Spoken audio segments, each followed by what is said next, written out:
Salam once again, good people. This is your boy Isaac Mairuri, and I'm here for our epic journey, the African or Alkebulan historical journey through the Karing'a concept, philosophy, values, and principles. Um, the reason why we are doing this hurriedly is because of it is Black History Month, and we wanted to be part of the this great commemoration of the world. And it has always been my prayer that I will one day create something for this commemoration. And we thank the Almighty God for this opportunity. And here we are, even as we continue to develop this YouTube channel into a more professional YouTube channel.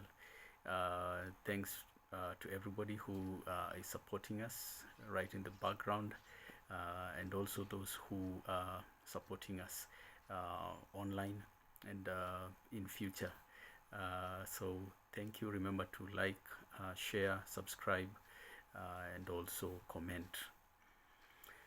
Last time we left at how Africans migrated from Puntland to Australia, and they have been called by archaeologists of the fossil studies the Australopithecus. And like I said, the studies that were done by the Adelaide University talks of this great epic migration from Puntland, that is the Horn of Africa, to Australia. It dates it back to around 50,000 years ago. And this is quite amazing. And again, we mentioned that these Indo-Africanoids were able to further move. Well, the historians have always said migrating, but for us, we're saying they have been moving in their own land through Australia to the Far East, through Siberia to the Americas. And I think it is a voyage, or rather a journey that even the Industrial Revolution machines were not able to circumvent the earth through. Also because they are going through Siberia to the Americas, and it is a very difficult route to navigate through machines. But these people did that through walking. So this is a very good indication of how owners of the land are able to know their land, or they are able to enjoy the blessing that they have been endowed with. Because if this world was not for human beings to enjoy, I don't know what was the purpose of this universe. So we also talked about the Papua New Guinea and the people, the African people who were found there, and also with relationship to the Guinea in West Africa. And we said that Guinea, we didn't mention yesterday, but Guinea was a Berber word meaning dark skin people. And this word was picked by the Europeans. And the Berbers were mentioning their fellow Africans, both in East, North, and West Africa. So the first people, like we said yesterday, to arrive in this region of West Africa were the Portuguese in the 14th century, and they claimed this part of Africa because of the ambitious maritime expedition through the Atlantic Ocean to the Americas. And since they had heard stories of people like Mansa Musa and all the great people who went for the western voyage through the Great Sea, and some of the boats that were found, and people died because they used canoes. Over 200 people, and the emperor or king perished in this African epic voyage in the era of machines. Unfortunately, little did they know that our ancestors had taken the journey to circumvent the globe through the eastern gate of Africa. Now, we also mentioned that the Portuguese picked up the word Guinea, and later the Danish people came to the region, and they also picked the word Guinea. The French did so, and the Britons also did so. And we also mentioned that when the French came and they hedged out the part of Guinea, they called theirs equatorial, and there was this other Guinea that was called Bissau.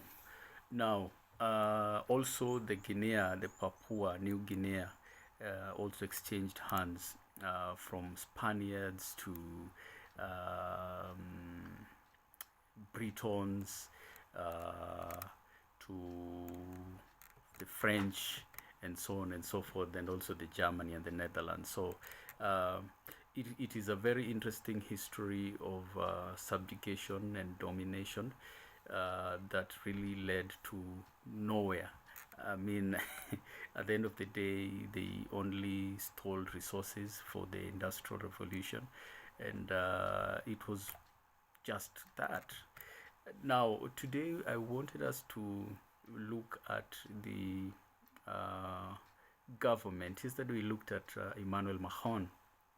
Today, I'd like us to look at the government of Mr. Kevin Rudd of Australia, who in 2008 gave an apology to the original Australian inhabitants for the period between 1960s and 80s, where a generation was picked, locked, either in the Roman Catholic monasteries or institutions, or under government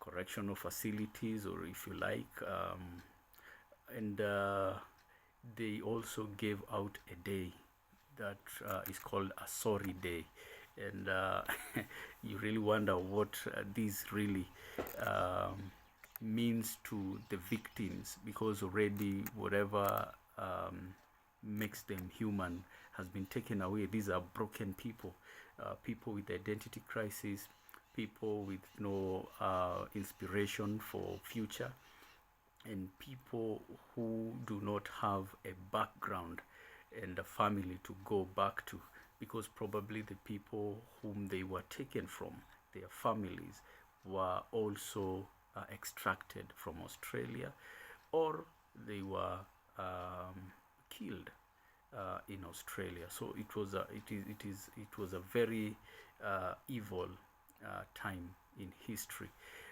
Even as we continue to look at other issues that really victimized Africans in the last 800 years, some of these incidences of almost our lifetime are really shocking.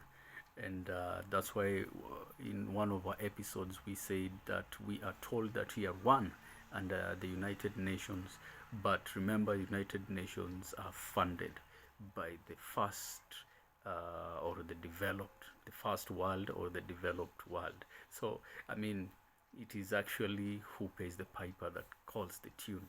So, these are the fallacies that we are continuing to see, and to call them out as they are, so that we, the millennials, can lead to a new generation of earthlings or earth inhabitants. We need to change all these systems, because at the end of the day, even the people who go to church are asked by their Lord, if you're given the whole world, how will it benefit your soul? Because it has been demonstrated by African beliefs and also African worldview that there is life after this life here on earth. So today I would like us to concentrate on the Africans who left Australia and they went through the Far East, all the way through Siberia and to the Americas. And according to most of the history with regard to this piece of history that has been recorded by our subjugists and oppressors, they have always said that Africans never made any epic journey. They were brought by the white people to the new lands, all right? But despite the fact that this is part of history and the history that we still continue to condemn, and the history that also put Christianity in the radar, because these ships that are being praised of taking Africans to new lands and a new experience of suffering had names that are so Christian, like there was a ship called Jesus, there was another ship called Liberty, there was Grace, there was Justice, there was Mercy, and so on and so forth. And so facts on the ground are different, like we say here in Kenya.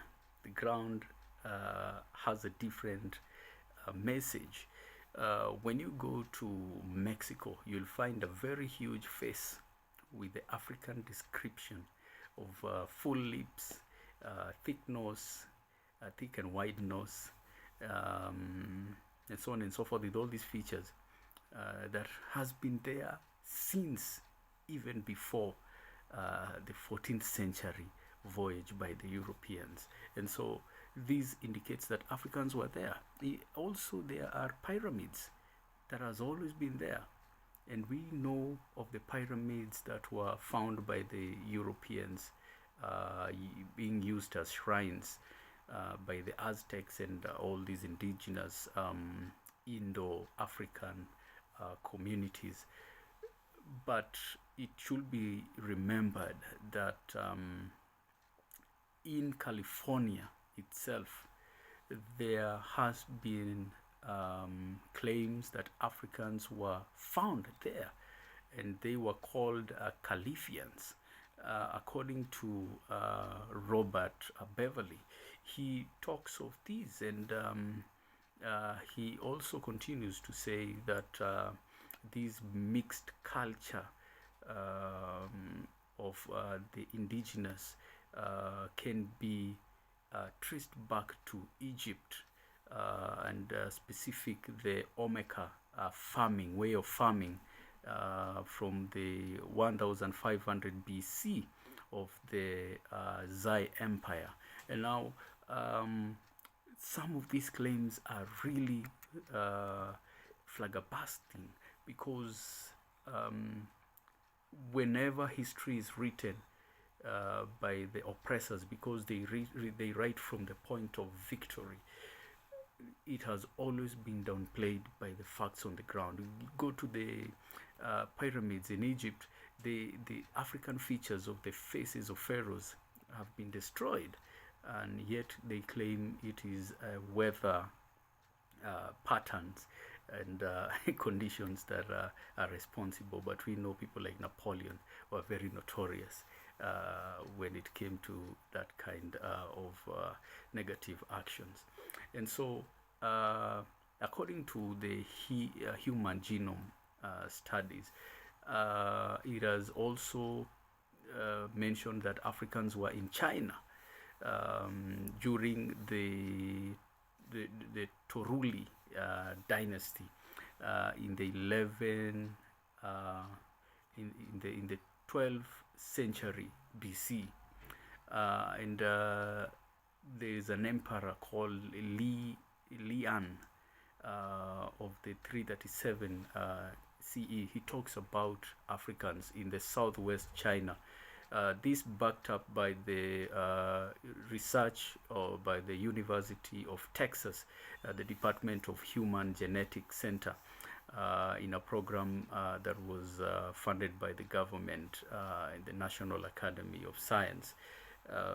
And they wanted to ascertain all these, and again the ground confirms with existence of pyramids that dates as back as the Sheng dynasty, and the word Sheng has been taken by the East Africans, especially in Kenya, and it has been used to a youthful language that is used as a decoded language that parents cannot understand what the youths are saying.